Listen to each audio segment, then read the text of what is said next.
আমাদের মাদারীপুরের পুরান বাজারের আরএফ রেস্টুরেন্টের খাবার খেয়ে বেশ কিছু মানুষ অসুস্থ হয়ে পড়েছে। মানে ঘটনাটি শুক্রবারের, এবং শুক্রবারে প্রায় 16 জন অসুস্থ হয়ে হাসপাতালে ভর্তি হয়েছে। এরপর আজকে মানে দুপুর পর্যন্ত আরও 15-16 জন হাসপাতালে ভর্তি আছে, এবং এর মধ্যে শিশু, সেই সাথে গর্ভবতী একজন নারীও আছে। কিন্তু এত বড় একটা ঘটনা ঘটার পরেও মানে এখন পর্যন্ত প্রশাসন থেকে তেমন কোনো পদক্ষেপই চোখে পড়েনি।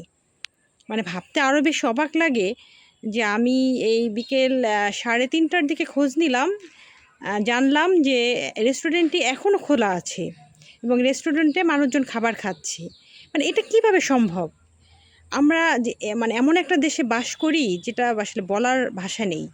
এটা যদি বিদেশে হতো তাহলে কিন্তু সাথে সাথে রেস্টুরেন্টটি বন্ধ করে দেওয়া হতো এবং এই ব্যাপারে কিন্তু জরুরি পদক্ষেপ নেওয়া হতো।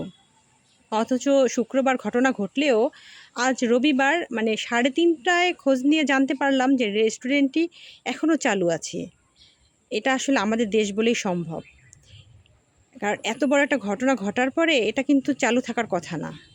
তদন্ত করা উচিত এবং এই ব্যাপারে কিন্তু জরুরি পদক্ষেপ নেওয়া উচিত। প্রশাসনের পক্ষ থেকে জরুরি অভিযান চালানো দরকার।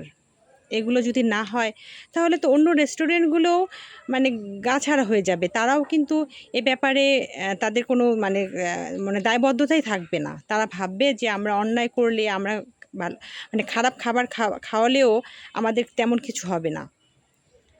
তাই আমি বলবো যে খুব দ্রুত এই ব্যাপারে প্রশাসনের পক্ষ থেকে পদক্ষেপ নেওয়া হোক এবং এই রেস্টুরেন্টের ব্যাপারে আইনি যে ব্যবস্থা, সেই ব্যবস্থাটা গ্রহণ করলে সাধারণ মানুষগুলো মানে কিছুটা হলেও এই পচা খাবার থেকে রক্ষা পাবে।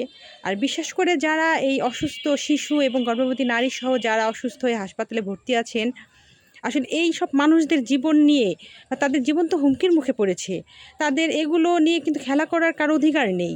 কোনো রেস্টুরেন্ট বলেন বা মানে কাউকে কিন্তু জীবন নিয়ে, খাবার নিয়ে এগুলো করার কিন্তু অধিকার কারো নেই। এই ব্যাপারে যদি আমাদের বাংলাদেশে খুব দ্রুত এই আইনগুলো বাস্তবায়ন হতো তাহলে কিন্তু আজকে এরকম পরিস্থিতিতে পড়তে হতো না। তাই আমি বলবো যে দ্রুত যেন এই ব্যাপারে পদক্ষেপ নেওয়া হয়।